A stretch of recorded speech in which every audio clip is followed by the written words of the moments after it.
Oui, pour ceux qui se demandent, je suis effectivement coiffée avec un crayon ce matin. D'ailleurs, il doit être encore perdu là-dedans, mais je sais pas exactement où. Enfin bref. La suite de l'Exorciste vient enfin d'avoir une date de sortie. Est-ce qu'elle sera respectée? Ça, rien n'est moins sûr. Mais ça avait été repoussé plusieurs fois et finalement, Mike Flanagan a repris le projet et c'est annoncé pour mars 2026. Ce qui est une bonne nouvelle, je ne sais pas. En tout cas, s'il y en a un qui peut reprendre la franchise, à mon avis, c'est bien lui, peut-être le seul d'ailleurs. Mais je me suis dit que c'était le moment idéal pour parler de l'exorcisme d'Emily Rose, qui est donc un film d'exorcisme. No shit, Sherlock. Pour ceux qui ont vu le film, je vous apprends sûrement rien. Pour ceux qui le connaissent peut-être pas, l'exorcisme d'Emily Rose, c'est donc une histoire basée sur la vraie vie d'une jeune Allemande qui a subi toute une série d'exorcismes, donc, et pas forcément pour le meilleur, puisque ça s'est pas forcément super bien terminé. Au nom de notre Seigneur Jésus-Christ, je te l'ordonne maintenant! Dis-moi ton nom! Bienvenue donc dans l'ombre du réel, et je vous propose de découvrir l'histoire vraie qui se cache derrière le film L'exorcisme d'Emily Rose.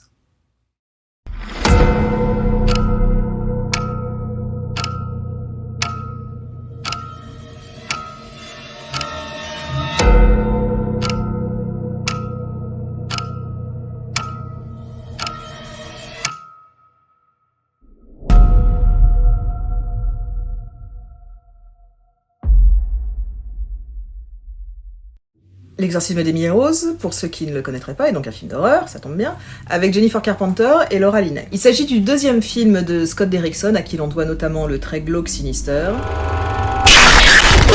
le pas forcément super bon Délivre-nous du mal, ma très très grosse déception Black Phone, et non, je ne vous parlerai pas de Doctor Strange. Pas ici en tout cas, pas dans ces conditions, pas comme ça.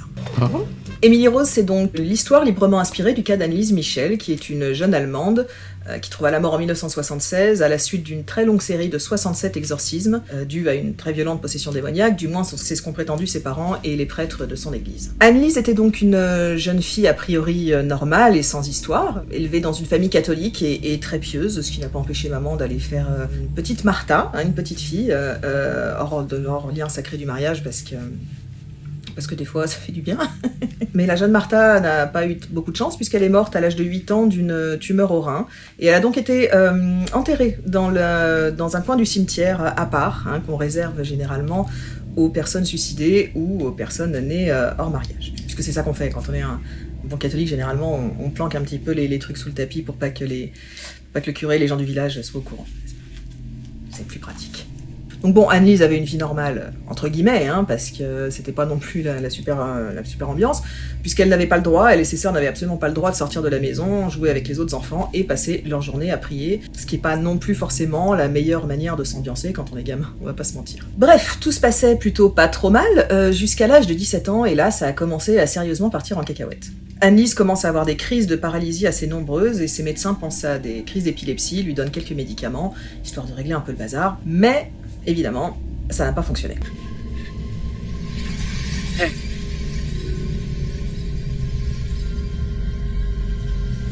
Can you hear me?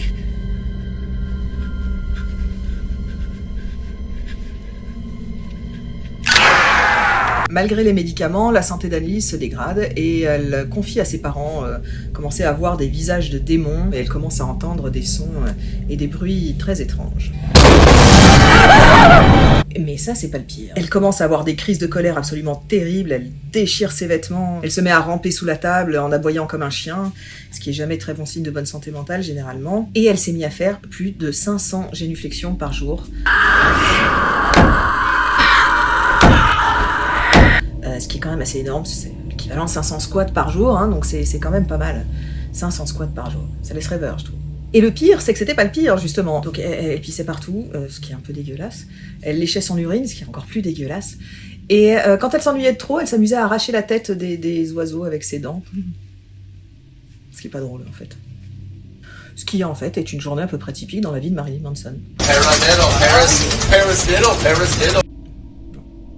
Avec tout ça, ses parents sont convaincus qu'il s'agit d'une possession démoniaque. Anneliese finit donc par arrêter ses cours à l'université et l'église décide de pratiquer un exorcisme sur la personne d'Anneliese Michel en 1975. Je ne sais plus la date, mais est-ce que c'est vraiment important finalement? C'était en septembre 1975 et j'en sais pas plus.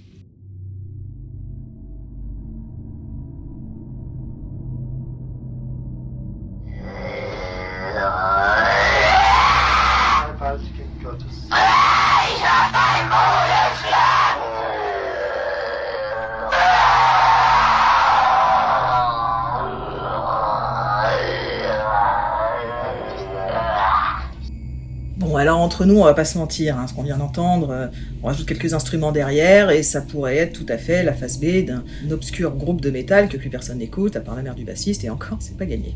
Et puis on va pas se mentir, on a tous des potes dans des groupes de métal qui font plus ou moins la même chose, hein. A priori, ça n'a rien de paranormal. Encore que j'en connais 2-3, un petit exorcisme, ça leur fera peut-être pas de mal, mais bon. Mais revenons à nos démons, 6 pour être précis, puisqu'Annelise prétend en effet être possédée par rien de moins que Caïn, Néron, Judas Iscariote, Adolf Hitler et Satan himself, Lucifer, bien évidemment. Parce que quitte à être possédé, autant que ce soit quand même par des célébrités. Hein. Et alors le souci, c'est qu'ils arrêtaient pas de s'engueuler. C'est-à-dire que, genre, t'avais Hitler qui disait « Ouais, les humains, c'est des cons, ils arrêtent pas de dire que y a rien après la mort, etc. C'est vraiment des connards, tout ça. » Bon. Et alors t'as Judas qui lui répondait, qui lui disait « Écoute Adolphe, ta gueule, de toute façon, personne n'écoute ce que t'as à dire, et puis tout le monde s'en fout de toi en enfer, et en plus c'est une petite... » Mais ça, ce que je te dis, c'est vrai, hein, c'est vraiment ce qu'il disait pendant les enregistrements. Enfin, sauf pour la petite... Et malheureusement, au fur et à mesure que l'exorcisme avance, la santé d'Annelise se dégrade. Donc ça vient de pire en pire, elle balance des horreurs toute la journée, se balade à poil à longueur de temps, elle lui continue à uriner sur les prêtres, parce que visiblement ça lui plaît bien, et puis surtout, elle blasphème en permanence, et ça c'est pas bien. Et malheureusement, Annelise finit par décéder de déshydratation et de plein d'autres choses, je pense, peut-être pas très bien, déshydratation, dénutrition, fatigue, puisque 500 squats toujours, hein, on vous le rappelle. Et donc elle décède en 1976, je ne sais toujours pas le mois, mais je vais vous le dire dans quelques secondes. Eh bien, je ne le sais pas en fait. Donc voilà, mais elle est décédée à l'âge de 23 ans, et ça non plus, c'est encore pas très drôle. J'aime bien rire des trucs qui sont pas drôles. J'ai remarqué, c'est pas bien.